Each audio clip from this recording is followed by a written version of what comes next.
اس کے اندر یقیناً اس کا کوئی مقصود ہے جس کو وہ حاصل کرنا چاہتا ہے، تو اس کے سامنے یہ حقیقت ہمیشہ رہنی چاہیے کہ اللہ کی مرضی اور اذن کے بغیر کوئی مقصد پورا نہیں ہو سکتا، خواہ اس کے لیے تمام ضروری اسباب و وسائل فراہم ہو چکے ہیں، چاہے اس کے عادی اسباب جو ہے دنیا کے ان کے اعتبار سے تمام تقاضے پورے کیے جا چکے ہیں، شرائط پوری کی جا چکی ہیں، پھر بھی اللہ کے اذن کے بغیر، اللہ کی مشیت کے بغیر کوئی نتیجہ نہیں نکلے گا۔ اس کا نام ہے توکل اور تفویض، تسلیم و رضا، اطاعت اللہ اس کے رسول کی، توکل اور تفویض۔ اس کے بعد چوتھی بات کہ اس دنیا میں اللہ نے انسان کو پیدا کیا ہے، وہ انسان متمدن حیوان ہے اور اس کے علائق ہیں، تعلقات ہیں انسانوں کے ساتھ، اور ان میں ظاہر بات ہے کہ دائرے ہیں، سب سے قریب ترین دائرہ جو ہے وہ 5 علائق ہے کہ جن کا سورہ توبہ کی شاید میں ذکر ہے، قُلْ إِنْ كَانَ آبَاؤُكُمْ وَأَبْنَاؤُكُمْ وَإِخْوَانُكُمْ وَأَزْوَاجُكُمْ وَعَشِيرَتُكُمْ۔ اب ان علائق دنیاوی میں سب سے زیادہ جو انسان کو اور قریب تر اس دائرے کے اندر بھی ہے وہ ہے بیویاں اور اولاد، یا بیویوں کے لیے ان کے شوہر، اس لیے کہ زوج کا لفظ جو ہے وہ عربی زبان میں وہ دونوں معنی میں استعمال ہوتا ہے، بیوی شوہر کے لیے زوج ہے، کبھی اس کے لیے دائے تانیث شامل کر کے زوجہ کہتے تھے، ورنہ زوج کا لفظ اس کا اطلاق ہوگا، اور اسی طرح مرد جو ہے وہ بیوی کے لیے شوہر جو ہے وہ زوج ہے۔ یہ تمام رشتے جو ہیں ان کی جو طبعی ایک محبت انسان کے اندر اللہ نے رکھی ہوئی ہے، اس میں ایک پوٹینشل ڈینجر ہے، ایک خطرہ ہے، سرخ بتی انسان کو ہمیشہ جلتی ہوئی نظر آنی چاہیے کہ اگر میں ذرا غافل ہوا، ذرا میں نے اپنے اعصاب کو ڈھیلا چھوڑا تو ہو سکتا ہے کہ یہ محبت ہے مجھے کسی غلط راستے پر ڈال دے،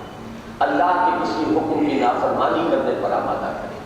حلال پر اکتفا کرنے کی بجائے حرام میں منہ مارنے پر آمادہ کر لے۔ لہذا اس اعتبار سے انسان کو چوکس اور چوکنے رہنا چاہیے، اگرچہ اس کا یہ نتیجہ بھی نہیں نکلنا چاہیے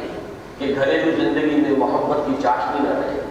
بلکہ یہ ہے کہ اس میں انسان اپنے آپ کو بچائے، البتہ ان کے حق میں وَإِن تَعْفُوا وَتَصْفَحُوا وَتَغْفِرُوا،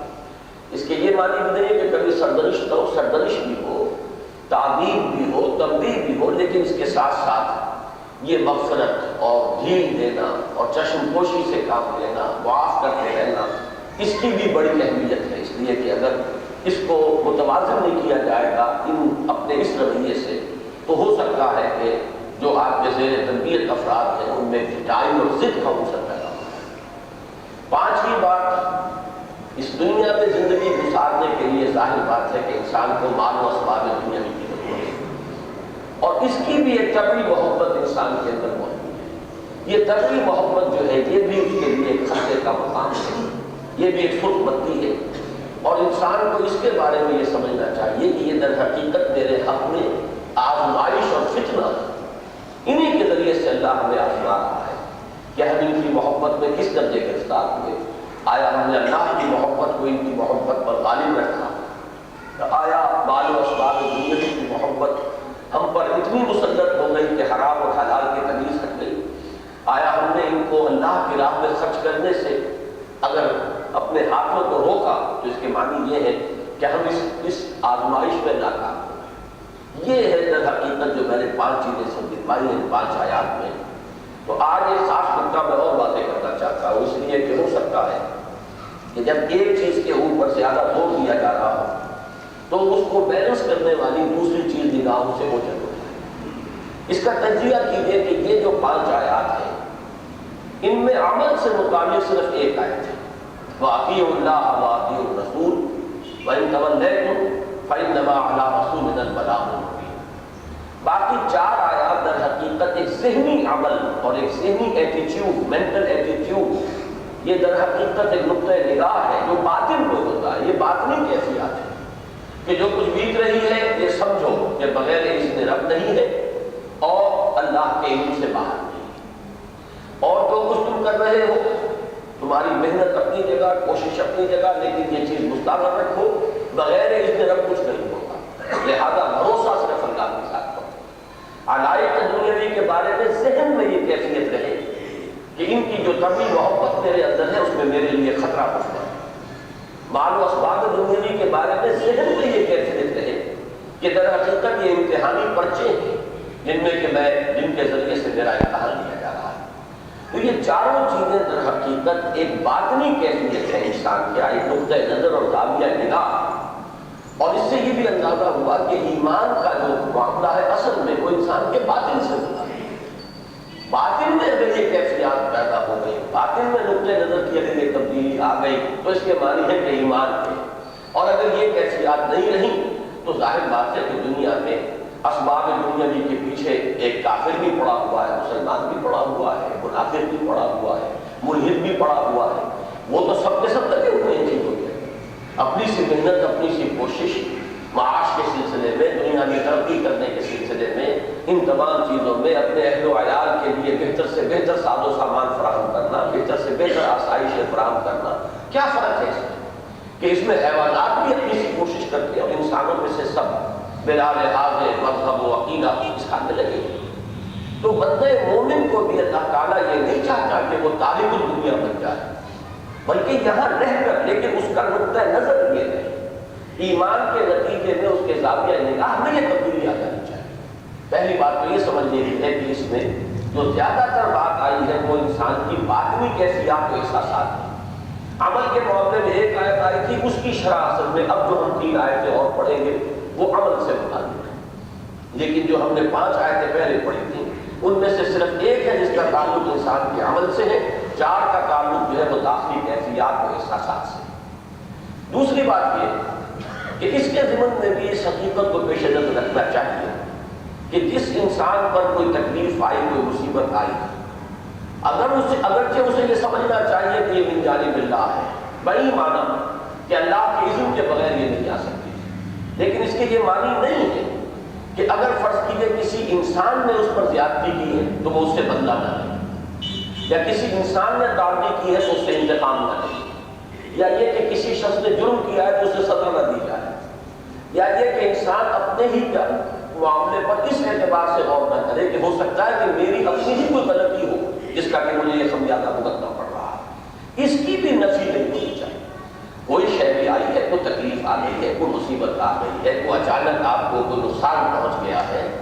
آپ کی کوئی کوشش تھی کہ جو برابر نہیں ہوئی اس میں آپ کو ناکامی ہو گئی ہے، تو اس میں یہ نہ سمجھیے کہ صرف اذن نبی کا معاملہ ہے کہ وہی پیش نظر رہے، بلکہ یہ ہے کہ اس کے جو اسباب ہیں ان اسباب میں سے اگر کسی نے کوئی زیادتی کی ہے، کسی نے آپ پر تعدی کی ہے، تو اس کا جو دنیا میں نظام ہے قصاص کا، وَلَكُمْ فِي الْقِصَاصِ حَيَاةٌ يَا أُولِي الْأَلْبَابِ، یا جیسے سورہ شورى میں فرمایا وَلَمَنِ انتَصَرَ مِن بَعْدِ ظُلْمِهِ فَأُولَٰئِكَ مَا عَلَيْهِمْ مِن سَبِيلٍ، جن پر کوئی ظلم ہوا ہو وہ اگر وہ انتقام لے اور بدلہ لے تو انہیں کوئی ملامت نہیں کی جا سکتی۔ اسی طریقے سے اپنے طرز عمل پر بھی غور، اس لیے کہ قرآن مجید میں یہ مضمون بھی متعدد مقامات پر آیا ہے، خاص طور پہ سورہ شورى میں آیت نمبر 30 اور آیت نمبر 48 نوٹ کر لیجیے۔ آیت نمبر 30 میں فرمایا وَمَا أَصَابَكُم مِّن مُّصِيبَةٍ فَبِمَا كَسَبَتْ أَيْدِيكُمْ، نہیں پڑتی تم جو بھی مصیبت تم پر پڑتی ہے تو وہ تمہارے اپنے ہاتھوں کی کمائی کی وجہ سے پڑتی ہے، کوئی غلطی تمہاری، کوئی تقصیر، کوئی فروگزاشت، کہیں تم نے کوئی خطا کی ہے، لہذا وہ دوسرا ایلیمنٹ جو ہے اس کی نفی نہ کر دیجیے۔ اصل میں بات سمجھنے کی کیا ہے کہ ہماری جو غلطی، اس غلطی کی سزا یا اس کا خمیازہ اللہ اگر چاہتا تو ہمیں نہ پہنچتا، اللہ تعالیٰ کنڈول کر سکتا تھا، اللہ معاف فرما سکتا تھا، تو دونوں چیزیں اپنی جگہ پر ہیں، ہماری غلطی اور اللہ کا حصہ۔ جیسے کہ غزوہ احد میں جو معاملہ ہوا کہ مسلمانوں کو جو چرکا اٹھانا پڑا اور جو شدید نقصان پہنچا، 70 صحابہ شہید ہو گئے، ظاہر بات ہے بغیر اذن رب تو نہیں ہوا،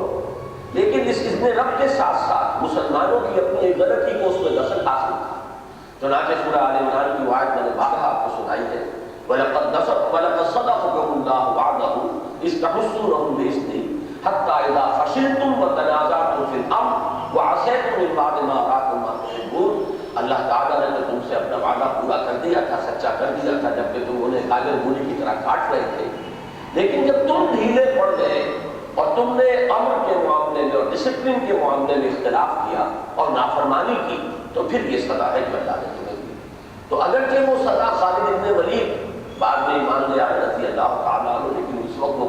کے رسالے کے جو سپہ سالار تھے تو ان کے ہاتھوں آئی، یا جو رسالہ تھا کفار کا ان کے ہاتھوں آئی، لیکن بإذن رب آئی ہے۔ اگر رب کی مرضی نہ ہوتی، اللہ چاہتا تو اس خطا کو کنٹرول کر دیتا اور مسلمانوں کو وہ سزا نہ پہنچتی، وہ تکلیف نہ پہنچتی۔ تو یہ دونوں ایلیمنٹ سامنے رکھیے۔ اسی طرح اسی سورہ مبارکہ کی آیت نمبر 48 میں فرمایا وَإِنَّا إِذَا أَذَقْنَا الْإِنسَانَ مِنَّا رَحْمَةً فَرِحَ بِهَا وَإِن تُصِبْهُمْ سَيِّئَةٌ بِمَا قَدَّمَتْ أَيْدِيهِمْ فَإِنَّ الْإِنسَانَ كَفُورٌ کہ انسان کا معاملہ عجیب ہے کہ جب ہم اسے اپنی نعمتوں سے نوازتے ہیں تو یہ اترانے لگتا ہے، پھولے لگ سکتا تھا خوشی سے، اور اگر انہیں کوئی مصیبت پہنچتی ہے بسبب ان برائیوں کے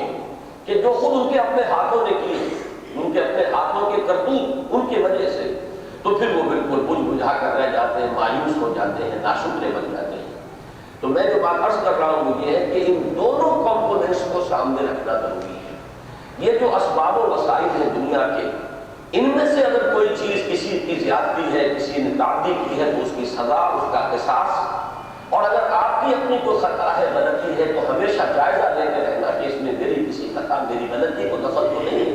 ان دونوں چیزوں کی نفی نہیں ہو جانی چاہیے اس تصور کے پیش نظر کہ جو بھی آیا ہے اللہ کی طرف سے آیا ہے، جو بھی آیا ہے یقیناً اللہ کی طرف سے وہی معنی آیا ہے کہ اگر اللہ کا عزت نہ ہوتا تو بندہ بھی جمش نہیں کھا سکتا، اور اللہ کے علم سے یہ باہر نہیں ہے۔ لہذا جہاں تک دنیا میں جو اس کا بدلہ، اس کا انتقام، یا اس کا قصاص، یا اس کے بارے میں اپنے طرز عمل پر نظر ثانی یہ جاری رہے گا، لیکن اللہ سے کوئی شکوہ اور شکایت نہ ہو، بلکہ تسلیم و رضا کی کیفیت ہو کہ پروردگار تیری جناب سے جو کچھ آیا ہمارے لیے یقیناً اس میں ہمارے لیے خیر ہے، چاہے فی الفور اور فی الوقت وہ ہمیں کچھ ناگوار محسوس ہو رہا ہے۔ اسی طریقے سے جیسا کہ میں نے عرض کیا تھا کہ یہ توکل کے معنی بھی یہ نہیں ہے کہ انسان جو ہے وہ ہاتھ پاؤں توڑ کر بیٹھ جائے، بلکہ توکل کے معنی یہ ہے بھرپور وسائل کو استعمال کرو، پوری جد و جہد کرو، تمہاری پلاننگ میں کہیں کوئی کمی نہ رہ جائے، پورا اجتہاد کرو، پوری محنت سب کرو صحیح منصوبہ بندی کرنے کی، صحیح طور پر اپنے پروگرام کو تشکیل دینے کی، اس میں اپنے وسائل کو صحیح طور پر لگانے کی اور مروع کار لانے کی۔ اس میں کوئی کمی اگر ہو جاتی ہے توکل کی وجہ سے تو وہ در حقیقت ایک منفی نتیجہ ہے جو اسلام نہیں چاہتا، بلکہ یہ کہ انسان اپنی جد و جہد، اپنی کوشش، اعدوا لهم ما استطعتم، جتنے بھی تمہاری استطاعت میں ہے مال و اسباب جمع کرو، لیکن کبھی یہ نہ سمجھنا کہ نتیجے کا دار و مدار ان اسباب اور ان مسائل میں ہے۔ اللہ اس کا مطلب یہ ہے کہ اللہ تعالیٰ کی نگیشن ہو گئی، اس کے قابل مطلق ہونے کی نفی ہو گئی، بلکہ یہ کہ تمہارا بھروسہ جو رہے وہ صرف اللہ تعالیٰ کی ذات پر ہے۔ اسی طرح مال و اسباب دنیاوی جو ہے یہ معنی نہیں ہے کہ آپ اسے ضائع کر دو اور اس کے ساتھ جو ہے وہ ایسا معاملہ کرو کہ جو کہ اللہ تعالیٰ جو ہے پسند نہیں کرتا، جیسے کہ اس سورہ مبارکہ میں غالباً سورہ مائدہ میں ہے یا سورہ اعراف میں ہے کہ ان سے کہیے من حرم زینۃ اللہ التی اخرج لعبادہ والطیبات من الرزق، کس نے حرام کیے ہیں لوگوں جو اللہ تعالیٰ نے جو اچھی چیزیں کھانے کی پیدا کی ہیں بندوں کے لیے، اور جو اللہ تعالیٰ نے زینت کی چیزیں بنائی ہیں اہل ایمان پر کس نے حرام کی، استعمال کرو، برتو۔ قل ہی للذین آمنوا خالصۃ یوم القیامہ،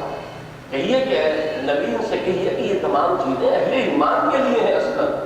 دنیا میں کافروں کو بھی اللہ دے دیتا ہے، لیکن آخرت میں تو خالصتاً ہی اہل ایمان کے لیے ہو جائیں گی، لہذا یہ نہیں کہ ان سے نفرت ہو، نفور۔ اور اسی کو حضور صلی اللہ علیہ وسلم نے بیان فرمایا ہے کہ الزہارۃ فی الدنیا لیست بتحریم الحلال،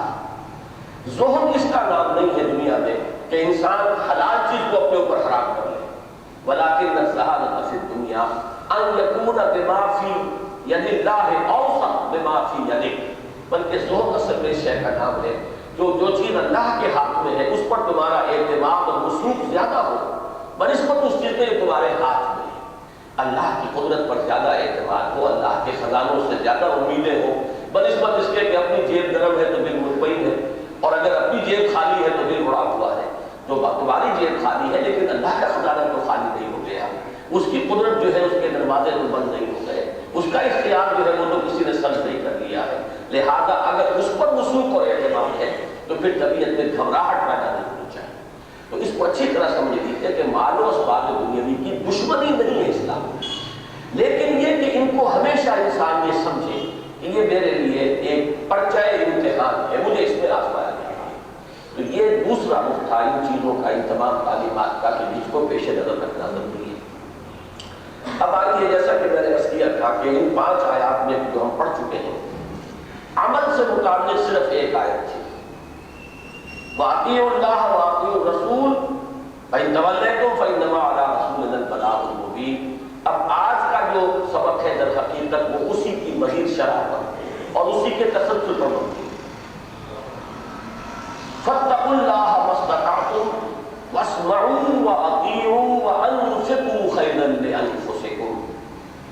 بس اللہ کا تقوی اختیار کرو۔ ایک تو یاد ہوگا میں نے اس کلمہ فا جو ہے یہ نوٹ کرایا تھا آپ کو پہلے رکوع میں بھی 7 آیات کے بعد، جس میں کہ ایمانیات ثلاثہ کا بیان تھا۔ پھر جب دعوت آئی تو فَآمِنُوا بِاللَّهِ وَرَسُولِهِ وَالنُّورِ الَّذِي أَنزَلْنَا۔ اسی طرح یہاں 5 آیات کے اندر جو ایمان کے ثمرات و نتائج ہیں ان کا ذکر کرنے کے بعد فَاتَّقُوا اللَّهَ مَا اسْتَطَعْتُمْ، بس اب تقوی اختیار کرو۔ تم نے اللہ کو مانا، اس کے رسول کو مانا، اور اس کا لازمی تقاضا کیا ہے؟ اس کی اطاعت۔ اب اطاعت خداوندی کے ضمن میں لفظ آیا تقوی۔ یہ اطاعت کی ایک اگلی منزل کہہ لیں یا اطاعت ہی کی داخلی کیفیت کا نام۔ تقوی ایک قلبی کیفیت ہے کہ انسان کے اندر ایک احساس ذمہ داری پیدا ہو جائے اور یہ حس بیدار ہو جائے کہ میری کوئی حرکت اللہ کی مرضی کے خلاف ہے۔ یہ تقوی ہے۔ اور یہاں پر بڑا تاکید کے لیے اضافہ کیا، فَاتَّقُوا اللَّهَ مَا اسْتَطَعْتُمْ، اپنے حد امکان تک جتنی استطاعت ہے۔ اس میں گویا کہ رعایت کی جا رہی ہے کہ انسان ضعیف ہے، جیسے کہ خود اللہ تعالیٰ نے فرمایا خُلِقَ الْإِنسَانُ ضَعِيفًا۔ انسان جو ہے اس کے اندر بہت سے پہلو اس کی خلقت کے اندر جو ہے وہ ضعف کے ہیں، کمزوری کے ہیں، لہذا اللہ تعالیٰ ان چیزوں کی رعایت مضبوط رکھتی ہے۔ فَاتَّقُوا اللَّهَ مَا اسْتَطَعْتُمْ۔ اگرچہ سورہ آل عمران میں ایک آیت آئی تھی جس کے بارے میں روایت ہمیں ملتی ہے کہ صحابہ کرام اس کو سن کر گھبرا گئے تھے۔ وہ جو آیت مبارکہ ہے، یا ایھا الذین آمنوا اتقوا اللہ حق تقاته ولا تموتن الا وانتم مسلمون۔ اے اہل ایمان، اللہ کا تقوی اختیار کرو جتنا کہ اس کے تقوی کا حق ہے۔ اب اللہ کا حق جو انسان پر ہے، اس کے معنی تو یہ ہے کہ کوئی جنبش کبھی نہ ہو، کوئی حرکت اس کے کسی عضو سے ایسی نہ ہو جو اللہ کی مرضی کے منافی ہو۔ اور ظاہر بات ہے کہ انسان خلق الانسان ضعیفا، اور جو عام کہاوت ہے خلق الانسان ضعیفا تو خود قرآن مجید کے الفاظ ہیں۔ عام کہاوت یہ ہے کہ الانسان مرکب من الخطاء والنسیان، یہ 2 چیزیں ہیں کہ خطا اور نسیان، بھول چوک بھی ہو جاتی ہے انسان سے، تو وہ تو انسان کی سرشت کے اندر داخل ہے۔ لہذا اس پر جب صحابہ پریشان ہوئے، گھبرائے، تو پھر جب یہ آیت اتری ہے تو ایک اطمینان ہوا کہ فَاتَّقُوا اللَّهَ مَا اسْتَطَعْتُمْ، بس اللہ کا تقوی اختیار کرو جتنا بھی تمہارے حد امکان ہے۔ وَاسْمَعُوا وَأَطِيعُوا، اب یہ وَاسْمَعُوا وَأَطِيعُوا یہ در حقیقت اطاعت رسول کے لیے، چونکہ وہاں 2 الفاظ آئے تھے، وَأَطِيعُوا اللَّهَ وَأَطِيعُوا الرَّسُولَ فَإِن تَوَلَّيْتُمْ فَإِنَّمَا عَلَىٰ رَسُولِنَا الْبَلَاغُ الْمُبِينُ۔ تو اطاعت خداوندی کی روح باطنی کیا ہے؟ تقوی۔ یہ تقوی بارہا میں نے عرض کیا ہے، لیکن آج پھر میں دہرا دیتا ہوں کہ اس کی بہترین تعبیر کی تھی حضرت ابی بن کعب نے رضی اللہ تعالیٰ عنہ، جو ایک انصاری صحابی تھے اور جن کا قرآن مجید سے خصوصی شغف تھا۔ حضور نے ان کے بارے میں فرمایا کہ اقرأہم ابی بن کعب، کہ میرے صحابہ میں قرآن مجید کا سب سے بڑا قاری، اور وہاں قاری کے معنی صرف وہ قاری نہیں تھا کہ جو حروف کے مخارج صحیح جانتا ہو اور صحیح پڑھ لیتا ہو، بلکہ اس کے معنی عالم کے لیے، کہ حضرت ابی بن کعب کے بارے میں حضور نے فرمایا کہ وہ میری امت میں قرآن کے سب سے بڑے عالم ہیں اور سب سے بڑے قاری ہیں۔ تو ان کے ایک تعبیر آئی تھی حضرت عمر رضی اللہ تعالیٰ عنہ کی مجلس میں، ایک مرتبہ ان کے دور خلافت میں یہ بحث چل رہی تقویٰ کسے کہتے ہیں۔ اب اس پر ہر شخص نے اس کو تعبیر کرنے کی کوشش کی اپنے الفاظ میں۔ تو حضرت عمر نے حضرت ابی بن کعب سے پوچھا کہ آپ بتائیے کہ تقویٰ کیا ہے؟ تو انہوں نے جو مثال دی کہ امیر المومنین، آپ کو معلوم ہے کہ اگر کسی شخص کو کبھی مجبوراً یا کسی ضرورت سے کسی ایسے جنگل سے گزرنا پڑے جس میں خاردار جھاڑیاں، تو وہ جس طرح اپنے کپڑوں کو سمیٹ کر بچ بچ کر کہ کہیں میرا دامن الجھ نہ جائے وہ چلتا ہے، یہ جو روش ہے یہ تقویٰ ہے۔ کہ انسان کو ہر دم یہ احساس رہے کہ یہ دنیا جس میں مجھے گزرنا ہے یہ ایک سفر ہے کہ پھر دنیا کا اندر کا غریب و عابر و سبیل، حضور کی وہ حدیث بھی میں نے آپ کو سنائی تھی، دنیا میں ایسے رہو جیسے کہ نبی ہو یا راہ چلتے مسافر ہو۔ تو جب یہ ہم سفر طے کر رہے ہیں تو اس دنیا میں ہر طرف خاردار جھاڑیاں ہیں معصیت کی، دعوت ہے، ٹیمپٹیشن ہے گناہ کی، طرح طرح سے معصیت کی، حرام خوری کے لیے یہاں پر جو تحریک اور تحریص موجود ہے، ان سب سے اپنے آپ کو بچا کر لے جانا، وہ انداز ہو جائے کہ بازار سے گزرا ہوں خریدار نہیں ہوں، انسان اپنے دامن کو معصیت سے بچا کر اگر یہاں سے گزر گیا تو یہ تقویٰ ہے۔ تو فاتقوا اللہ ما استطعتم، اس کا تعلق ہوا اطیعوا اللہ، اور اطیعوا الرسول سے تعلق ہوا واسمعوا واطیعوا، سنو اور اطاعت کرو۔ اب یہاں جو ہے یہ جو اصطلاح ہے قرآن مجید کی ایک سمع و طاعت، اور یہ ہمارے دین کی ایک اصطلاح بن گئی ہے، میں چاہتا ہوں کہ اس کی بھی جو باطنی حقیقت ہے وہ آپ کے سامنے آ جائے۔ کہنے کو تو ہم کہہ سکتے ہیں اطاعت کا لفظ کافی تھا، فاسمعوا کیوں کہا؟ فاسمعوا کا اضافہ سنو اور اطاعت کرو، اس میں ایک طرف تو ایک اسپونٹینٹی جس کو کہتے ہیں کہ ایک ایسی کیفیت ہو کہ آدمی چون و چرا نہ کرے، جیسا کہ آپ کے ہاں معروف ہے کہ فوج کا ڈسپلن اس نوعیت کا ہوتا ہے کہ وہاں جو حکم ملے، اب آپ آرگو نہیں کر سکتے، کوئی دلیل نہیں طلب کر سکتے۔ وہ مشہور نظم جو ہے charge of the light brigade, اس میں جو نقشہ کھینچا گیا ہے کہ there is not no reason why, there is but to do it، جو حکم ملا ہے کرنا، کیوں دیا گیا ہے، کیا اس کی حکمت ہے، اس میں ہمیں یہ غلطی نظر آتی ہے۔ اگر فوج کے جوان اپنے افسر سے یہ پوچھنے لگ جائیں تو ظاہر بات ہے کہ وہ فوج نہیں ہے، پھر تو وہ ایک عام سویلین کو ادارہ بن جائے گا، یا بلکہ موب ہوگا، وہ تو ہجوم ہوگا لوگوں کا۔ وہاں تو یہ ہے کہ جو حکم ملے اسے بجا لانا ہے، خرچے باغا بات، نتیجے جو نکلیں گے اس کی ذمہ داری ان پر ہوگی۔ اس لیے کہ اسی نظم میں بھی ہے کہ someone has blundered، کسی نے، ان سب نے یہ سوچا تھا 600 آدمیوں کا ایک دستہ جنہیں حکم دے دیا گیا کہ چارج کرو لائٹ بریگیڈ۔ اب انہیں معلوم تھا کہ ہمیں جہاں حملہ کرنے کا حکم دیا جا رہا ہے داہنی طرف بھی توپیں لگی ہوئی ہیں، بائیں طرف بھی توپیں لگی ہوئی ہیں، cannons to right of them, cannons to left of them, cannons in front of them، سامنے بھی توپیں لگی ہوئی ہیں، اور اس میں ہمیں حکم دیا جا رہا ہے کہ چارج کرو۔ تو معلوم ہوا کہ someone has blundered، کسی نے غلطی کی ہے، بہت بڑی خطا ہوئی ہے۔ چاہے سب کا احساس یہ تھا، لیکن فوجی ڈسپلن کا تقاضا کیا ہے؟ there is not a reason why, there is but to do it۔ ان کا کام یہ نہیں ہے کہ یہ حکم کیوں دیا گیا اور کیسے دیا گیا، ان کا کام تو یہ ہے کہ جو حکم دیا گیا اس پر عمل کرے، موت آتی ہے تو اسے خوش آتی ہے۔ تو یہ ہے سمع و طاعت، سننا اور اطاعت۔ اس کے علاوہ اس کے دو پہلو اور بھی ہیں۔ سمع کا لفظ شروع میں لا کر گویا کہ ایک ذہنی آمادگی پیدا کرنا مقصود ہے کہ انسان ہر وقت تیار رہے کہ مجھے جب بھی حکم ملے گا میں عمل کروں گا۔ یہ گویا کہ سمع خود ایک عمل ہے، یہ بھی اپنی جگہ پر اس کی ایک اہمیت ہے، مثبت عمل کی حیثیت رکھنے والی شے ہے کہ آپ ذہناً ایک ایٹیٹیوڈ جسے کہتے ہیں ریسیپٹیوٹی، گویا کہ آپ خود آمادہ ہو رہے ہیں کہ جو حکم ملے گا میں اس کے لیے تیار ہوں، بدل و جان تیار ہوں۔ اسی کی مثال میرے ذہن میں آئی تھی کہ جیسے صحابہ کرام کی مجموعی کیفیت ہو گئی تھی کہ وہ جب کہ ان کے دلوں کے اندر ایمان جو ہے اللہ تعالیٰ نے راسخ کر دیا حضور صلی اللہ علیہ وسلم کی تربیت اور تزکیے کے نتیجے میں، اب وہ خود سوال کرتے تھے، یسألونک ماذا ينفقون، یسألونک عن الخمر والمیسر۔ گویا کہ اندر سے ایک طلب پیدا ہو رہی ہے، اندر سے ان کے ایک آبادی ہے کہ اب ہمیں حکم دیے جائیں، ہمیں ہر شے کے بارے میں معلوم ہو، کیا حلال ہے، کیا حرام ہے، کیا پرمیسیبل ہے، کیا پروہیبٹڈ ہے۔ تو یہ ایک کیفیت جو ہے ایک نظم کی کیفیت کہ گویا کہ ہر وقت آمادہ ہے۔ وہ جو شعر مجھے ذہن میں آیا ہے کہ کمر باندھے ہوئے چندے کو یا سب یاد بیٹھے ہیں، گویا کہ ایک طرح سے آمادگی ہو پہلے سے کہ جو حکم ملے گا اسے ہم قبول کریں۔ تیسرا پہلو اس میں اور بھی ہے، اس لیے کہ اس میں ایک نظم کا تقاضا ہے۔ اگر آپ اس نظم کے ساتھ وابستہ نہیں ہیں تو وہ حکم آپ تک پہنچے گا ہی۔ ظاہر بات ہے کہ انسان،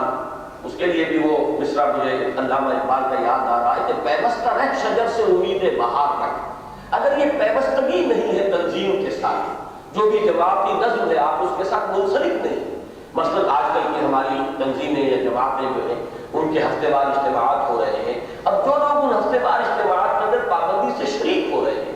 جو بھی کوئی حکم آئے گا مرکز کی طرف سے یا جو بھی کمانڈ ہے آپ کی اس کی طرف سے، وہ انہی تک تو پہنچے گا۔ اب یہ کہ لوگ اس سے وابستہ ہی نہیں ہے، اس کے ساتھ تعلق ہی نہیں ہے، وہاں حاضری ہی نہیں ہے، تو ظاہر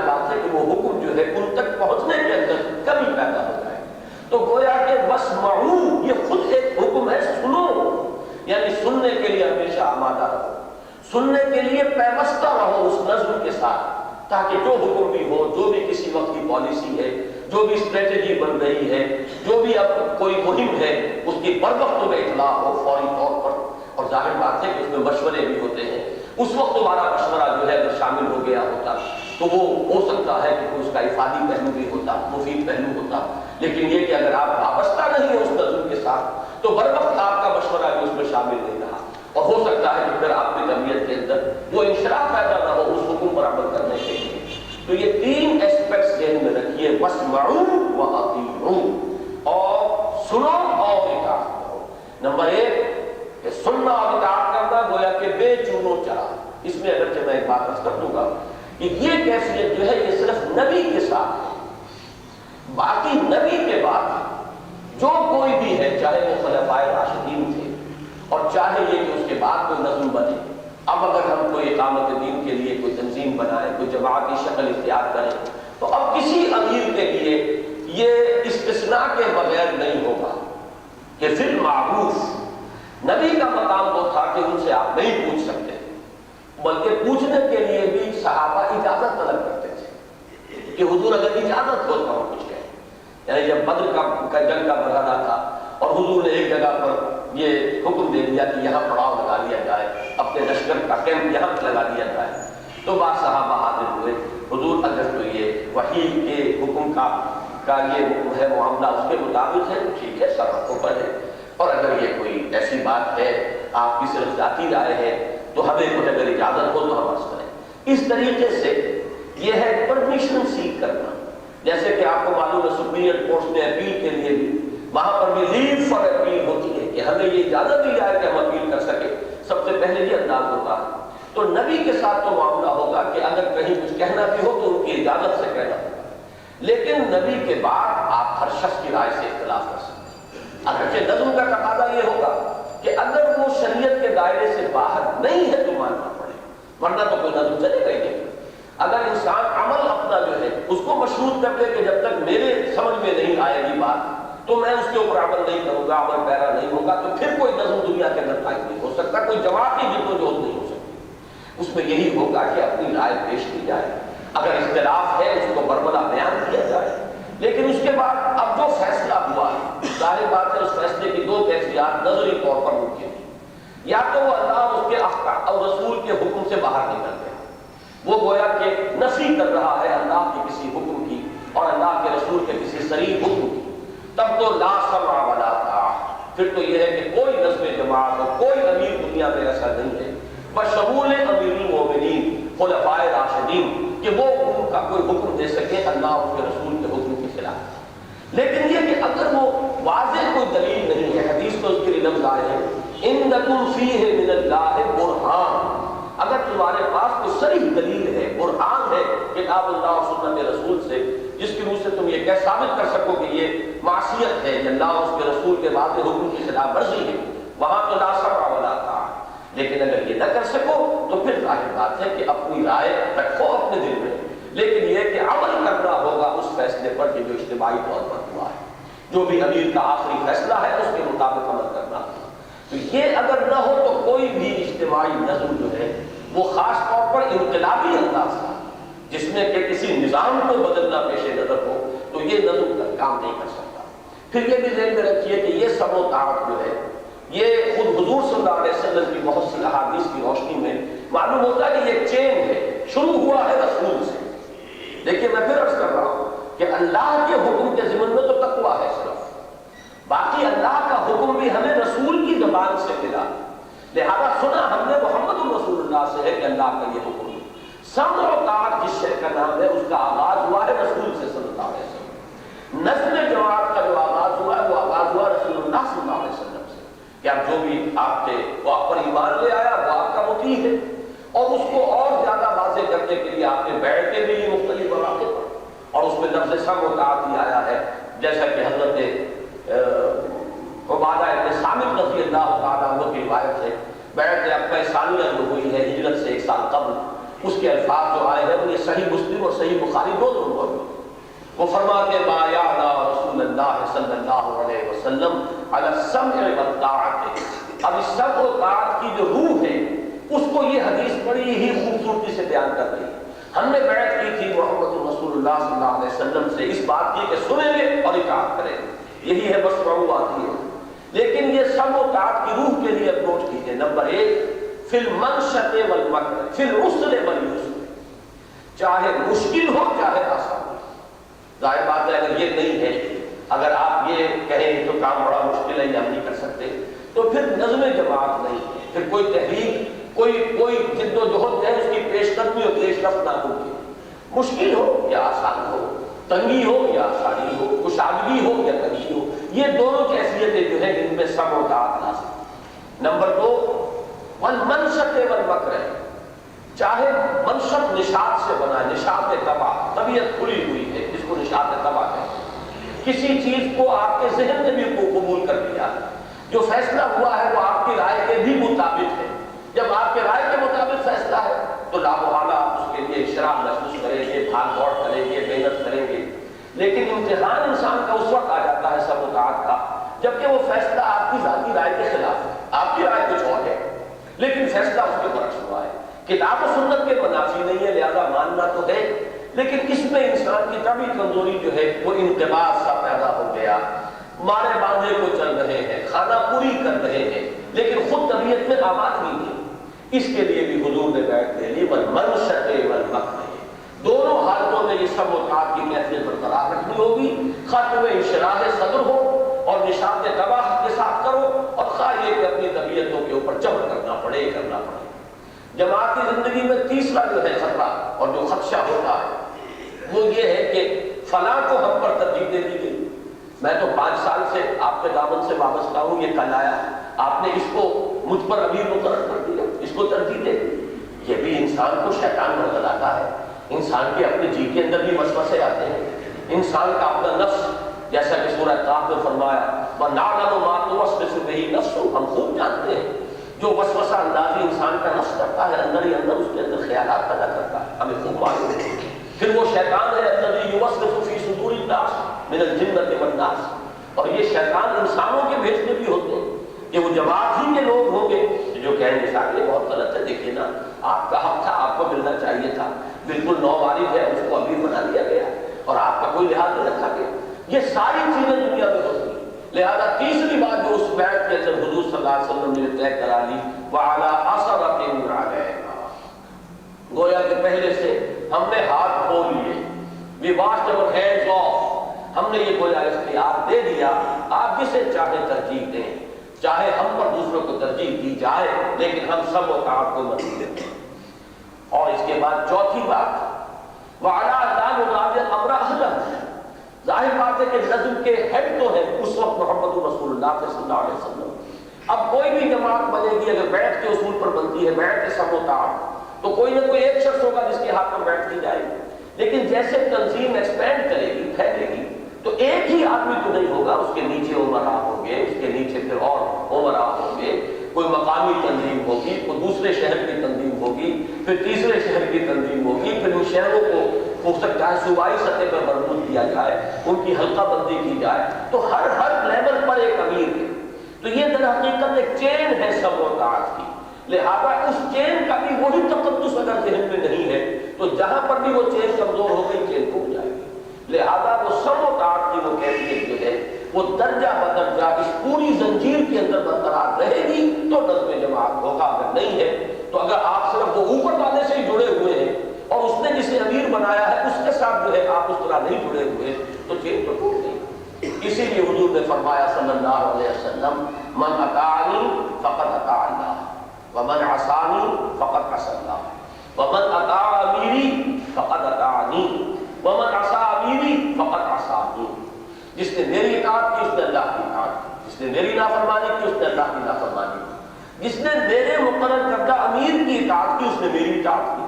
اور جس نے میرے معین کیے ہوئے امیر کی نافرمانی کی اس نے میری نافرمانی کی۔ اب اس چین کو آپ بڑھاتے چلے جائیں گے، اس لیے کہ دیکھیے ایک جنگ میں فرق کیجئے کہ سپہ سالار جو ہیں وہ تو حضور ہیں صلی اللہ علیہ وسلم، لیکن آپ نے میمنہ پر کسی اور کو مقرر کیا ہے، میسرہ پر کسی اور کو کیا ہے، قلب پر کسی اور کو کیا ہے، اور غزوہ احد میں وہ 50 تیر اندازوں کے اوپر ایک آدمی کو معین کیا ہے. ڈسپلن تو ہر جگہ ہے.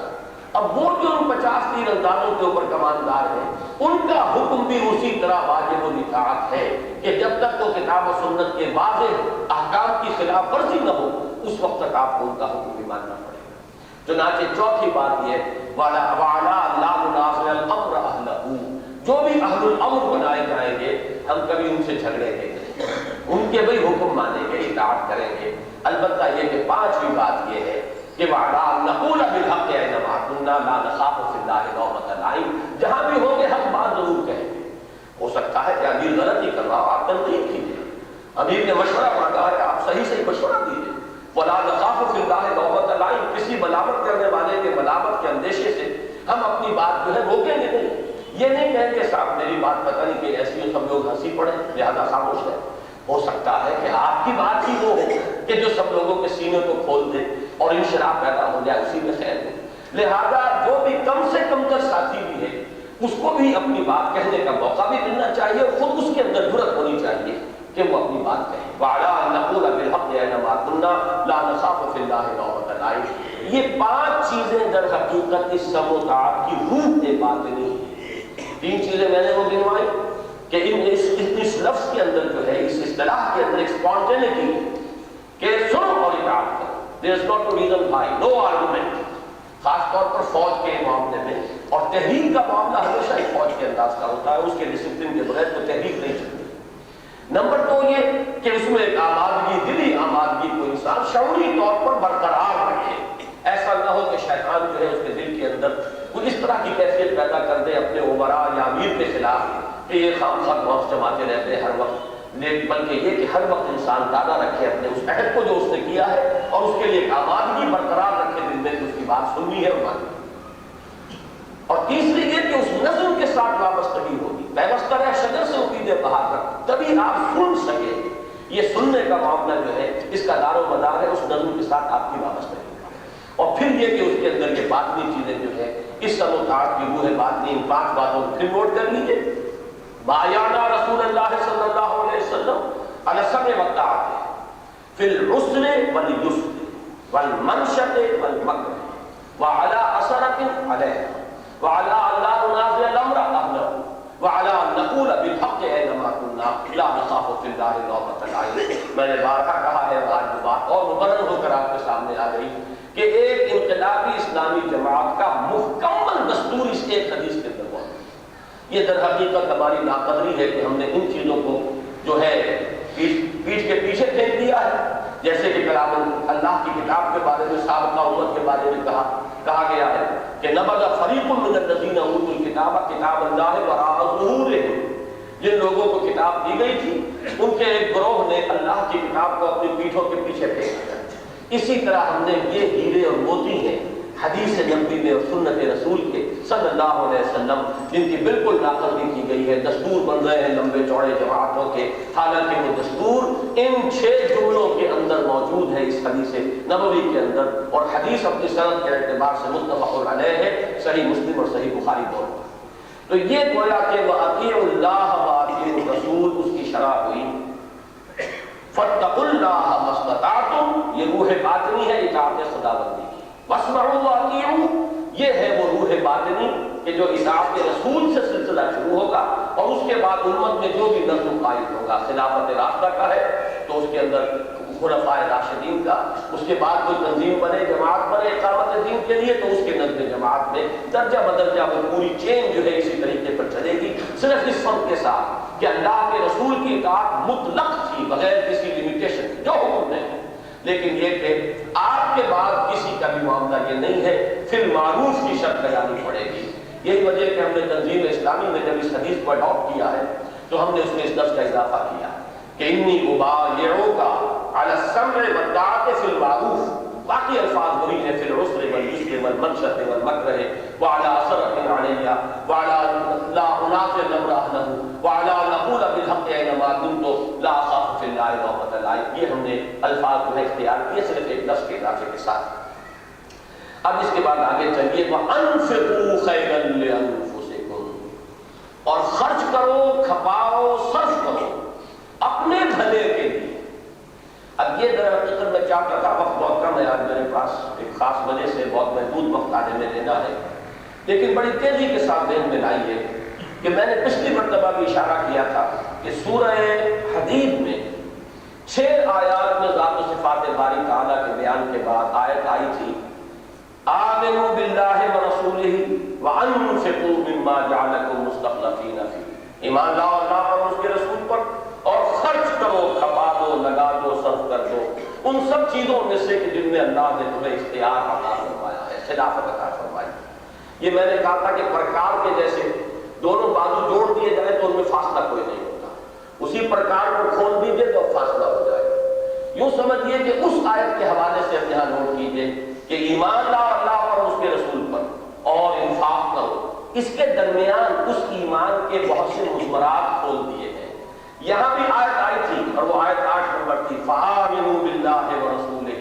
والنور الذی انزلنا، لیکن اس ایمان سے اب انفاق تک کچھ چیزیں درمیان میں آ گئی، یہ پرکار کھل گئی، اسی میں وہ تسلیم و رضا کا معاملہ آ گیا، اسی میں اطاعت خدا و رسول کی بات آ گئی، اسی میں توکل اور تفویض الامر الی اللہ کی بات آ گئی، اسی میں اپنے اہل و عیال کے بارے میں نقطۂ نظر کہ خطرے کا مقام ہے، اپنے آپ کو بچا کر رکھنا ہے، اسی میں مال و اسباب دنیاوی کے بارے میں یہ نقطۂ نظر کہ یہ میرے امتحان کا ایک ذریعہ ہے، یہ میری آزمائش اور فطرہ ہے، ان کے ذریعے سے اللہ مجھے آزما رہا ہے۔ پھر اطاعت میں اللہ کا تقویٰ اور رسول کی اطاعت میں سمع و طاعت کی سی کیفیت، یہ تمام چیزیں در حقیقت پرکار کے وہ دو بازو جو کھل گئے ہیں، ایمان کے یہ تقاضے آ گئے اور وہاں ایمان کے فوراً بعد کا انفاق، اب یہاں وہ انفاق کا لفظ آ گیا ہے۔ تو ایک تو اس نسبت کو، اس ترتیب کو ضرور ذہن میں رکھیے۔ دوسرے یہ کہ انفاق کی بحث کئی مرتبہ اس سلسلہ آیات، اس سلسلہ سور کے اندر آ چکی ہے۔ سورہ حدید میں بڑے شد و مد کے ساتھ یہ مضمون آیا ہے کئی بار۔ پھر ابھی ہم جو گزرے ہیں سورہ منافقون، اس کے اندر بھی جو علاج بتایا ہے نفاق کا، وہ انفاق ہے۔ سورہ منافقون میں نے کئی مرتبہ اس لفظ کی جو اصل حقیقت ہے اس کو بیان کر دیا کہ نفق الفرس، گھوڑا بڑھ گیا، نفقت الدراہم، اس پیسے ختم ہو گئے۔ تو انفاق کے معنی لگا دینا، کھپا دینا، صرف کر دینا، خرچ کر دینا۔ عام طور پر سمجھا جاتا ہے کہ اس سے مراد ہے پیسہ، لیکن نفق الفرس، گھوڑا مر گیا،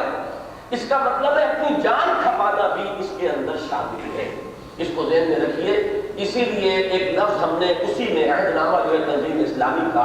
اس کے شروع کے اندر اس کا پریمبل، اس کے الفاظ یہ ہیں کہ انی اعاہد اللہ، میں اللہ سے عہد کرتا ہوں،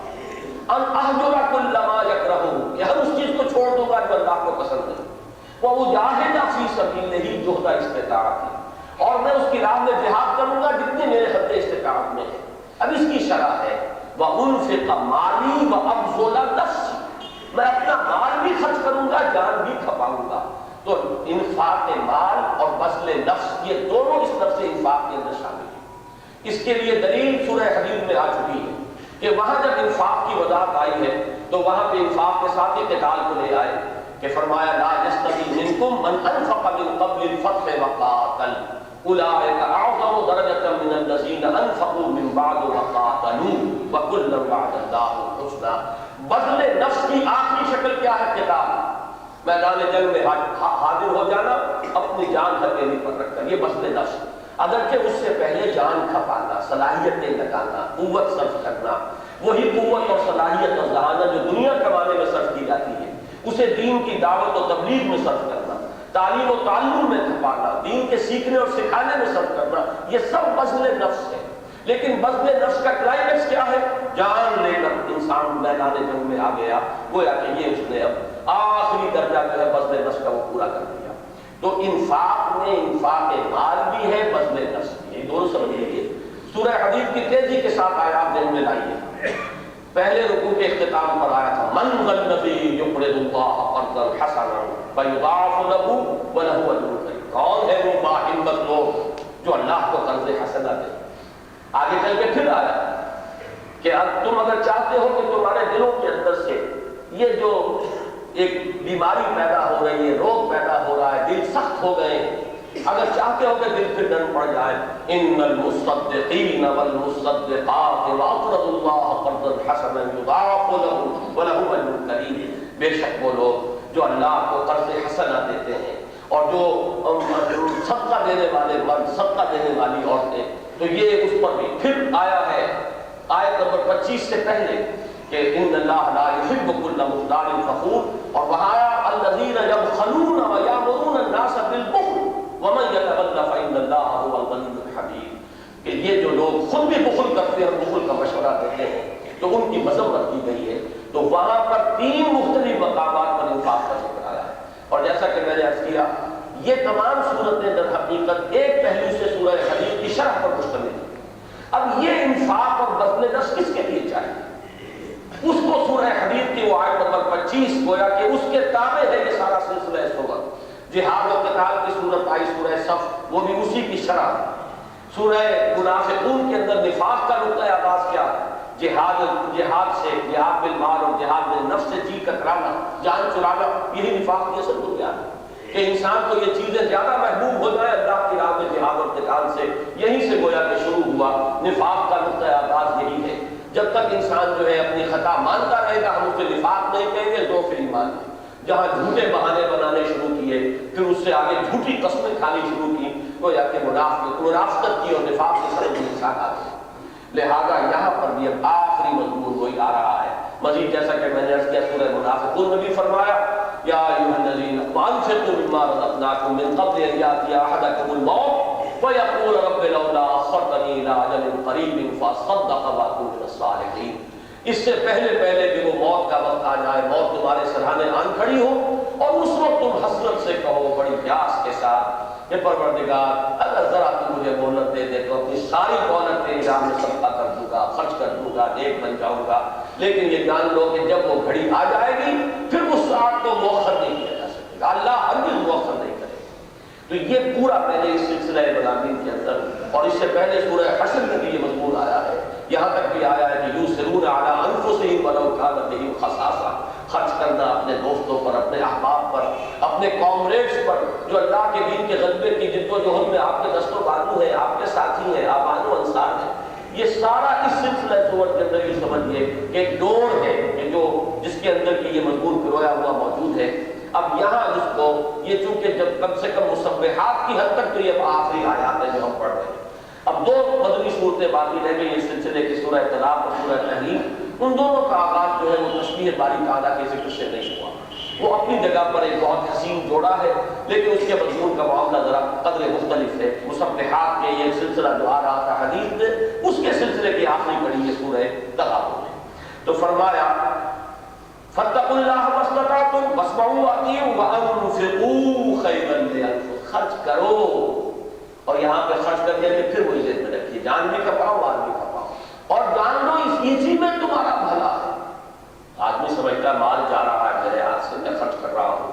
گویا کہ ایک نقصان کا احساس ہوتا ہے، ضیاع کا احساس ہوتا ہے۔ نہیں، فرمایا خیرا لانفسکم۔ اسی طرح جب آپ وقت صرف کرتے ہیں تو بار بار احساس آ سکتا ہے یہی وقت تو میرا اثاثہ ہے، سرمایہ ہے، اسی میں اپنے بچوں کے لیے کچھ زیادہ کما سکتا ہوں، زیادہ آسائشیں فراہم کر سکتا ہوں، دفتر میں 8 گھنٹے جو ہے گھس کر کے آیا ہوں، لیکن یہ کہ مزید کوئی پارٹ ٹائم جاب کروں، کہیں ٹیوشن کروں، کچھ اور کروں، یہ سب کچھ یہی وقت ہے جو آپ کو دینا ہے، تبھی اللہ کے دین کی کوئی خدمت ہو سکے گی۔ تو جان لو کہ بظاہر گھاٹا ہے، حقیقت میں اسی میں ہے۔ یہی انداز سورہ صف کا تھا، یا ایھا الذین آمنوا ھل ادلکم علی تجارۃ تنجیکم من عذاب الیم تؤمنون باللہ ورسولہ وتجاہدون فی سبیل اللہ باموالکم وانفسکم ذالکم خیر لکم ان کنتم تعلمون۔ جہاد کرو، خرچ کرو، لگاؤ اپنا مال بھی اور اپنی جان بھی، کھپاؤ اس کو اللہ کی راہ میں، اللہ کے دین کے غلبے کے لیے، اور جان لو یہی بہتر ہے اگر تم سمجھو۔ بظاہر دنیا کے اعتبار سے گھاٹے کا سودا ہے، آپ کا کاروبار سکڑے گا جب آپ اپنا وقت پورا نہیں دیں گے اس کاروبار کو، جبکہ آپ کا مقابلہ ہے ان لوگوں سے جو ہمہ وقت لگے ہوئے ہیں اسی کاروبار کے اندر۔ آپ کو بازار میں کمپیٹ کرنا ہے ان کے ساتھ، لیکن یہ کہ آپ کو وقت نکالنا پڑ رہا ہے، جسے تبلیغی بھائی کہا کرتے ہیں تفریغ اوقات، وقت کو فارغ کرنا، اپنی معاشی اور دنیاوی جو بھی مصروفیات ہیں ان سے وقت نکالیں گے تو کوئی کام کریں گے دین کا۔ لیکن یہ ہے کہ آپ دیکھیں اپنی آنکھوں سے، میری دنیا لٹ رہی تھی اور میں خاموش تھا، آپ دیکھیں کہ میرا کیریئر تباہ ہو رہا ہے، آپ دیکھیں، آپ کو نظر آ رہا ہو کہ میرا کاروبار جو ہے یہ سمٹتا اور سکڑتا چلا جاتا ہے، لیکن اس پر بجائے اس کے کہ انتباہ ہو، انبساط ہو، اللہ کا شکر ادا کرے، پروردگار تو نے ہمیں توفیق دی، ہم اپنا وقت، اپنی جان، اپنا مال، اپنی ذہانت، اپنی صلاحیت میرے دین کے لیے صرف کر رہے ہیں۔ کوئی بات نہیں کہ کچھ لوگ دنیا میں آگے نکل گئے، کوئی بات نہیں کہ ان کے پاس مال و اسباب دنیاوی جمع ہو گیا، آسائشیں جمع ہو گئی، لیکن انسان راضی رہے کہ اس کا یقین ہے آخرت پر، کہ ہم نے آخرت کو ترجیح دی ہے، ہم نے اسے پسند کیا ہے۔ جیسے کہ فرمایا گیا ہے بل تؤثرون الحیات الدنیا والآخرۃ خیر وابقیٰ، تم دنیا کی زندگی کو ترجیح دیتے ہو حالانکہ آخرت بہتر ہے، باقی رہنے والی ہے۔ تو جو طے کر لیں شعوری طور پر کہ میں نے آخرت کی زندگی کو ترجیح دی ہے اور میں نے اس کو اختیار کر لیا ہے دنیا کو چھوڑ کر اس معنی میں نہیں کہ رہبانیت یا ترک دنیا، لیکن ترجیح کے اندر ہم نے پہلے مقدم رکھ لیا ہے آخرت کو اور اللہ کے دین کو، تو پھر یہ کہ طبیعت میں انقباض نہیں ہونا چاہیے، پھر کوئی رنج اور افسوس نہیں، بلکہ یہ تو گویا آپ کا شعوری فیصلہ ہے، اس فیصلے کے جو بھی نتائج اور عواقب ہیں اس کو پورے انشراح کے ساتھ قبول کرنا چاہیے۔ اب یہاں پر فرمایا وَمَن يُوقَ شُحَّ نَفْسِهِ فَأُولَٰئِكَ هُمُ الْمُفْلِحُونَ۔ شح کہتے ہیں جی کے لالچ کو، حرص اور بخل، یہ شح ہی کے دو در حقیقت یہ رخ ہے۔ شح کے لفظ میں دونوں چیزیں آ جائیں گی، لیکن یہ کہ بخل جو ہے وہ تو یہ ہے کہ آپ رکھیں اپنے پاس خرچ نہ، اور شح کے اندر وہ شے جو ہے وہ طلب کرنے کے لیے، حرص کا لفظ زیادہ شح کے لیے آئے گا، اور بخل یہ کہ جو آ گیا وہ جانے نہ پائے۔ تو یہ در حقیقت ایک ہی مرض کے دو رخ ہیں، زیادہ سے زیادہ مال کی حرص، اور جو آ گیا ہے اب اس کو جمع کر کے رکھنا، الذی جمع مالا وعددہ، یہ کہ اس کو خرچ نہ کرنا، یہ بخل ہے۔ تو یہاں پر شح کا لفظ کیا وَمَن یُوقَ شُحَّ نَفْسِهِ، اور جو بچا لیا گیا اپنے نفس کے اس لالچ سے، جی کے اس بخل سے، اس حرص سے، مال اسباب دنیاوی کے حرص سے، فَأُولَٰئِكَ هُمُ الْمُفْلِحُونَ، تو وہی ہیں جو فلاح پانے والے ہیں۔ اور فلاح کی بحث کئی مرتبہ آ چکی ہے ہمارے سلسلہ درس میں کہ فلاح کہیں سے کسی شے کو کھود کر نکالنے کو کہتے ہیں، تو گویا کہ ہمارے اپنے اندر اللہ تعالیٰ نے جو اپنی روح میں سے پھونکا ہے وہ روح ملکوتی، یہ میں نے بڑی تفصیل کے ساتھ جمعے کے تقریروں میں سورۃ الشمس کے تذکرے میں جو ہے یہ بات بیان کی ہے، حال ہی میں زیادہ عرصہ نہیں ہوا، کہ ہمارے اندر ہے، اب اس کو در حقیقت یہ اوپر کے مادی غلاف جو ہے ان کو ذرا توڑ پھوڑ کر، یہ حرص، یہ لالچ، یہ حب دنیا، یہ یہاں کی چیزوں کی محبت، یہ اس کو توڑ کر ذرا اندر سے نکالنا ہوگا۔ جیسے کہ آم کی گٹھلی پھٹتی ہے تو اس میں سے پھر وہ دو پتے برآمد ہوتے ہیں جو پودے کی شکل اختیار کرتے ہیں، اسی طرح ان تمام خونوں سے اگر اپنی اندرونی شخصیت، اپنی انا، اپنی خودی، اپنی اس روح ملکوتی، اپنے اس روحانی وجود کو اگر اس خون کو توڑ کر برآمد کریں گے تو پھر پروان چڑھے گی وہ چیزیں کہ جو اللہ چاہتا ہے کہ تمہاری شخصیت میں پروان چڑھے۔ فَأُولَٰئِكَ هُمُ الْمُفْلِحُونَ، عام ترجمہ کیا جاتا ہے وہی ہے کامیابی حاصل کرنے والے۔ ان تقرضوا اللہ قرضا حسنا، اب ایک لفظ یہاں پر اور عرض کر دوں، یہ سارا انفاق کس لیے، یہ انفاق مال اور بذل نفس کس لیے، یہ سم و طاعت کا ڈسپلن کا نظام کس لیے، اس کے لیے وہ آیت ذہن میں رکھیے، اس لیے کہ میں نے عرض کی آپ سے یہ تمام صورتیں تابع ہے سورہ حدید کے، سورہ حدید کی حیثیت المسبحات کی، وہ جو انتہائی جو انقلابی آیت ہے قرآن مجید کی، اور میں سمجھتا ہوں کہ سب سے زیادہ انقلابی آیت ہے قرآن مجید کی، اور بارہا میں نے کہا ہے کہ میرے نزدیک دنیا کی جتنے بھی انقلابی لٹریچر ہے دنیا کا، اس میں ایسی گمبھیر انقلابی آیت نہیں مل سکتی، ان کو عبارت نہیں مل سکتی۔ فرمایا لقد ارسلنا رسلنا بالبینات، ہم نے بھیجا اپنے رسولوں کو واضح نشانیوں اور تعلیمات کے ساتھ، وانزلنا معهم الکتاب والمیزان، ان کے ساتھ ہم نے کتاب اتاری، میزان نازل فرمائی، کس لیے؟ لیقوم الناس بالقسط، تاکہ لوگ عدل پر، انصاف پر قائم ہوں۔ وانزلنا الحدید، ہم نے لوہا بھی اتارا ہے، فیہ باس شدید، جس میں جنگ کی صلاحیت ہے، جس سے اسلحہ بنتا ہے، ومنافع للناس، لوگوں کے لیے اور بھی منفعت کی باتیں ہیں، وَلِيَعْلَمَ اللَّهُ مَن يَنصُرُهُ وَرُسُلَهُ بِالْغَيْبِ، اور اللہ یہ دیکھنا چاہتا ہے کہ کون ہے اس کے وفادار بندے جو اس کی مدد کرتے ہیں، اس کے رسولوں کی مدد کرتے ہیں غیب میں ہونے کے باوجود، یعنی اس لوہے کی طاقت کو ہاتھ میں لے کر قوت کے ساتھ کچلتے ہیں ان لوگوں کو کہ جو مزاحم ہوتے ہیں اللہ تعالیٰ کی طرف سے بھی وہ عطا کردہ اس نظام عدل و قسط کے دفاع میں۔ ظاہر بات ہے کہ اس کے لیے پہلے تلقین ہے، تبلیغ ہے، نصیحت ہے، دعوت ہے، بڑی ہی دلجوئی کے ساتھ، بڑے ہی خلوص کے ساتھ، بڑے ہی سوچ کے ساتھ، اس سے جو بھی ان کے اندر کی صلاحیت ہے وہ نکل آئے گی، وہ آپ کے گھر جمع ہو جائے گا۔ اب ان کو مضبوط کر کے جمع کر کے منظم کر کے ایک کوڑا بنائیے، ایک طاقت، اور اس کو دے ماریے باطل کے اوپر، جیسے کہ آتا ہے کہ اللہ تعالیٰ حق کو باطل پر مارتا، یقذف بالحق علی الباطل، اللہ تعالیٰ حق کو باطل پر دے کر مارتا ہے، فیدمغہ، اور پھر اللہ تعالیٰ اس باطل کا جو ہے بھیجا نکال دے.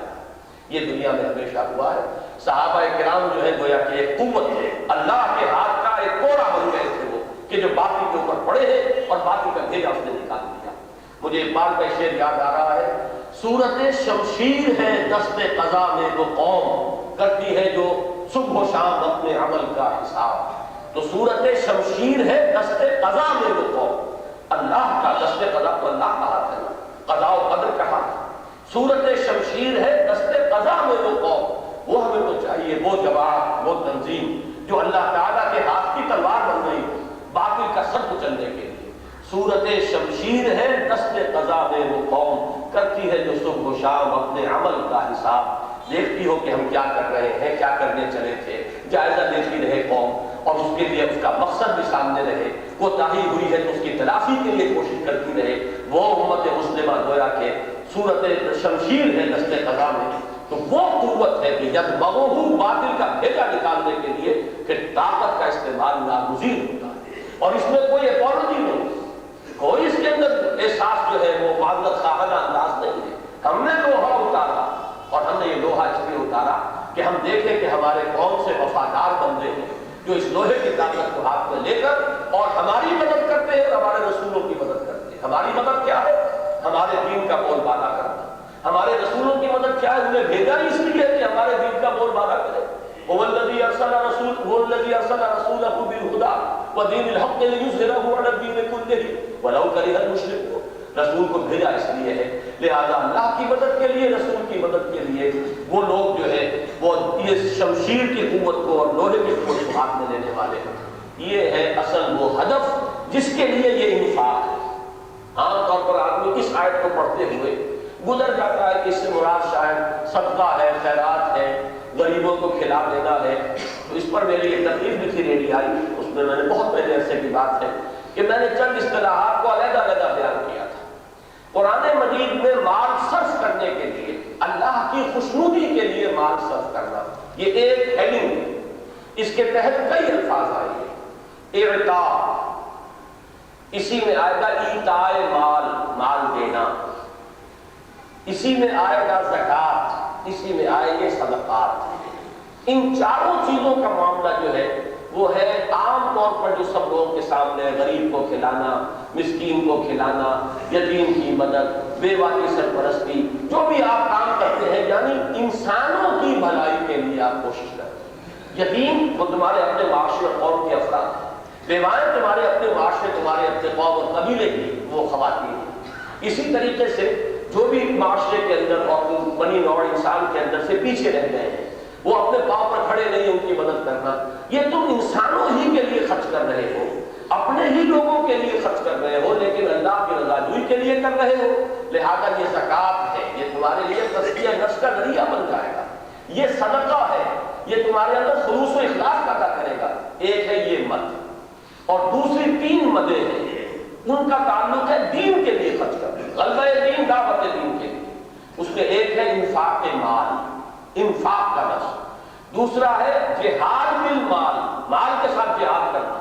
جہاں بھی جہاد کا ذکر آتا ہے آپ کو معلوم ہے وجاہدوا فی سبیل اللہ باموالکم وانفسکم، اموال کا پہلے آتا ہے. تو مال سے جہاد کرنا یعنی اللہ کے دین کی دعوت، تبلیغ، اس کے دین کی اقامت اور اس کے غلبے کے لیے مال صرف کرنا. اور اسی کے لیے لفظ ہے قرض حسنہ، اللہ کو قرض حسنہ. یہ قرض حسنہ اللہ کے لیے ہے، اس لیے کہ اس کے دین کے لیے ہو رہا ہے. لہذا اللہ تعالیٰ اسے اپنے ذمے قرض حسنہ سے تعبیر فرماتے ہیں. وہی لفظ آیا ہے ان تقرضوا اللہ قرضا حسنا، اگر تم اللہ کو قرض حسنہ دو گے یضاعف لکم، وہ تو تمہارے لیے بڑھاتا رہے گا، دگنا کرتا رہے گا. دنیا میں قرض حسنہ وہ ہے جس پہ آپ کو کوئی اضافہ مطلوب نہ ہو، لیکن اللہ کا قرض حسنہ اور ہے. اللہ کا قرض حسنہ وہ ہے کہ جو آپ دیں گے اور اللہ اس کو بڑھاتا رہے گا، اس کے دن دنیا اور رات چوگنی ترقی ہوتی رہے گی. صرف دگنا کرنا مراد نہیں ہے، بلکہ اللہ کو اس کو اضعافا کثیرہ، وہ کئی گنا جو ہے اس کو بڑھاتا چلا جائے گا. یضاعف لکم ویغفر لکم، مزید تمہیں معاف فرمائے گا، تمہاری مغفرت فرمائے گا۔ دیکھیے ایک ہی چیز کے دو نتیجے نکلے، ایک تو یہ کہ جو تم نے اللہ کی راہ میں خرچ کیا، نہ صرف یہ کہ وہ محفوظ ہے بلکہ وہ خود اپنی جگہ ترقی کر رہا ہے۔ یہاں تک کہ بعض احادیث میں نشر کیا گیا ہے تشبیہ کے طور پر کہ جو بھی آپ نے اللہ کی راہ میں خرچ کیا گویا کہ ایک پودا ہے، ایک درخت ہے کہ جو لگ گیا ہے جنت کے اندر، اب وہ پروان چڑھ رہا ہے، رنگ و بار لا رہا ہے، اس کے ہی بیجوں سے اور درخت بن رہے تو وہ ایک باغ کی شکل میں تمہیں ملے گا، اور بندہ مومن حیران ہو جائے گا کہ میرے اعمال اتنے تو نہ تھے، لیکن اللہ تعالیٰ فرمائے گا کہ تمہارے ان اعمال کو ہم نے پالا پوسا ہے، پروان چڑھایا ہے۔ ایک بکری سے ایک ریوڑ بنا کرتا ہے تمہیں معلوم ہے دنیا کے اندر، تو اسی طریقے سے یہ تمہاری نیکیاں جو ہے وہ بردو بار لائی ہے، پھلی پھولی، لیکن اس کے علاوہ وَيَغْفِرْ لَكُمْ، انہی کے طفیل تمہاری خطاؤں سے درگزر فرمائے گا، تمہاری غلطیاں معاف فرما دے گا، ایک طرف انہیں کو کفارہ بنا دے گا تمہارے گناہوں کا، حالانکہ وہ خود مال جو ہے تم نے خرچ کیا وہ اللہ کے ہاں دن دنیا اور رات چوکی جو ہے اس کے اندر ترقی ہو رہی ہے۔ واللہ شکور حلیم، اور اللہ شکور ہے اور حلیم۔ شکور اس سب کو پہچان لیجیے، فعول کے وزن پر یہ اس میں مبالغہ ہے، انتہائی شکر گزار۔ بندے کے لیے بھی لفظ آتا ہے شکور، انتہائی شکر گزار، اللہ کے لیے بھی لفظ آتا ہے شکور، لیکن یہاں ہم ترجمہ کیا کریں گے؟ انتہائی قدردانی فرمانے والا۔ لفظ ایک ہی ہے، توبہ کا لفظ ایک ہی ہے، بندہ توبہ کرتا ہے اللہ کی طرف، وہاں ہر فائدہ الہ، توبو الی اللہ، اللہ کی جناب میں توبہ کرو۔ اللہ بھی توبہ کرتا ہے بندے پر، کیسے؟ یتوبو علیکم، اللہ تم پر توبہ کرے گا، یعنی تم پر وہ اپنی عنایت اور شفقت کے ساتھ متوجہ ہو جائے گا۔ تم نے گناہ کیا تھا، گویا کہ اللہ سے رخ پھیر لیا تھا، اللہ تعالیٰ نے بھی استغنا فرمایا اور اپنی عنایتوں اور شفقتوں کا رخ تم سے پھیر دیا۔ اب تم نے توبہ کی، رجوع کیا، اللہ تعالیٰ کی جناب میں ندامت کے ساتھ اور عزم مصمم کے ساتھ کہ ہم آئندہ یہ حرکت نہیں کریں گے، جب تم نے رجوع کیا تو اللہ تعالیٰ بھی اپنی تمام شفقتوں اور محبت اور عنایت کے ساتھ تمہاری طرف متوجہ ہو گیا۔ لفظ ایک ہی ہے، معنی دو۔ اسی طرح شکور، بندہ انتہائی احسان مند ہو اللہ کا، انتہائی شکر گزار ہو، اللہ کی نعمتوں کا اسے ادراک اور شعور ہو، اس کا وہ زبان سے بھی اور اپنے اعضاء و جوارح سے بھی شکر کرتا رہے، نعمتوں کا حق ادا کرتا رہے، تو جو زیادہ کرے گا وہ شکور ہے۔ اور اللہ شکور ہے، یعنی بندہ جو بھی کرتا ہے اللہ بڑا قدردان ہے۔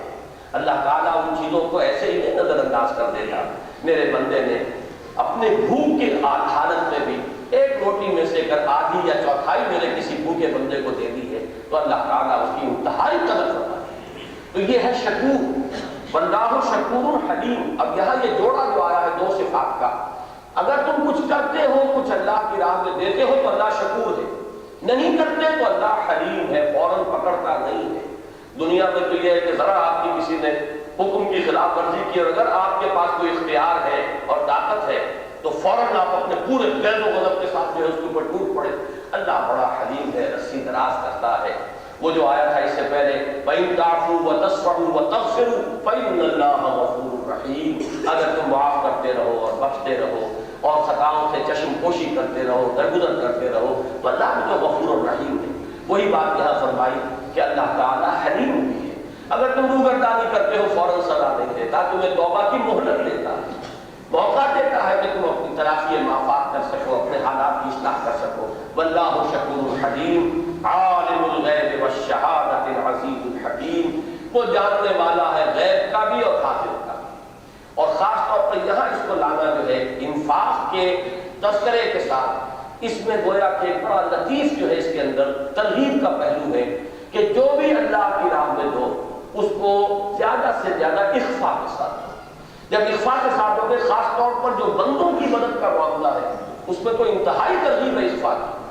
زکوٰۃ کی حد تک تو عالم اعلان ہوگا معاملہ، لیکن باقی صدقات نافلہ جو ہے وَآتَى الْمَالَ عَلَىٰ حُبِّهِ ذَوِي الْقُرْبَىٰ وَالْيَتَامَىٰ وَالْمَسَاكِينَ وَابْنَ السَّبِيلِ، تو انتہائی اخفاء کے ساتھ، جس کے بارے میں یہ الفاظ آتے ہیں کہ تمہارا داہنا ہاتھ جو کچھ دے بائیں ہاتھ کو پتہ نہ چلے کہ تم نے دیا ہے، کس کو دیا ہے۔ تو اس کے لیے خاص طور پر اشارہ کیا گیا کہ اللہ یہ ایسا نہ سمجھو کہ تم نے اگر اشتہار نہیں دیا آپ نے انفاق کا اور چندوں کا اور کہیں وہ تختی نہیں لگائی گئی کہ یہ کمرہ فلاں نے بنایا تھا تو شاید اللہ کے علم میں بھی نہیں آیا،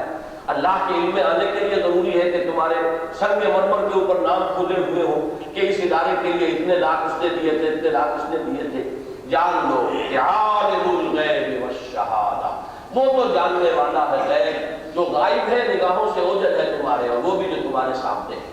اور یہ دو الفاظ بارہا میں نے عرض کیا ہے کہ یہ بھی ہماری مناسبت سے ہے۔ اللہ کے لیے غیب کوئی ہے ہی نہیں۔ اللہ تو ہوا معکم اینما کنتم واللہ بما تعملون بصیر، جو کچھ جہاں کہیں تم ہوتے ہو تو اللہ تو تمہارے ساتھ ہے۔ اسی لیے میں کہا کرتا ہوں وہ تو چشمدید گواہ ہے ہر باتیں کا، اس لیے کہ وہ ہر آن ہر جگہ موجود ہے، اس کی نگاہ سے کچھ اوجھل نہیں۔ تو غیب اور شہادہ کا لفظ جب آتا ہے وہ ہماری نسبت سے آتا ہے۔ کچھ چیزیں ہیں کہ جو ہم سے اوجھل ہے، کچھ چیزیں ہیں کہ جو ہمارے سامنے ہیں۔ اللہ تعالیٰ ان سب کا جاننے والا ہے۔ العزیز الحکیم، ان دو اسماء پر بہت مرتبہ گفتگو ہوئی ہے۔ اس وقت میں صرف یہ عرض کروں گا کہ ان صورتوں میں مسبحات میں یہ دو اسماء کا جوڑا جو ہے یہ بہت کثرت سے آیا۔ پہلی آیت تھی سورہ حدید کی، سبح للہ ما فی السماوات والارض وہو العزیز الحکیم۔ سورہ حشر کا آغاز بھی اس سے ہوا، اختتام بھی اس سے ہوا۔ سبح للہ ما فی السماوات وما فی الارض وہو العزیز الحکیم۔ اختتام ہوا یسبح لہ ما فی السماوات والارض وہو العزیز الحکیم۔ سورہ صف کے اندر پھر یہی دو الفاظ آئے، سبح للہ ما فی السماوات وما فی الارض وہو العزیز الحکیم۔ سورہ جمعہ میں پھر اگرچہ 4 الفاظ آئے، الملک القدوس العزیز الحکیم، عزیز الحکیم کہاں بھی موجود، بلکہ اس کے دوران میں بھی ایک آیت کے اندر عزیز الحکیم، ذالک فضل اللہ یؤتیہ من یشاء واللہ ذو الفضل العظیم۔ لیکن اس سے پہلے آیا ہے بعث فی الامیین رسولا منہم یتلو علیہم آیاتہ ویزکیہم ویعلمہم الکتاب والحکمہ وإن كانوا من قبل لفی ضلال مبین وآخرین منہم لما یلحقوا بہم وہو العزیز الحکیم۔ تو یہ العزیز الحکیم پر اب یہاں پر یہ پورا سلسلہ مسبحات کا ختم ہو رہا ہے۔ میں نے بار عرض کیا ہے کہ یہ دو اسماء اللہ کے کمپلیمنٹری ہیں،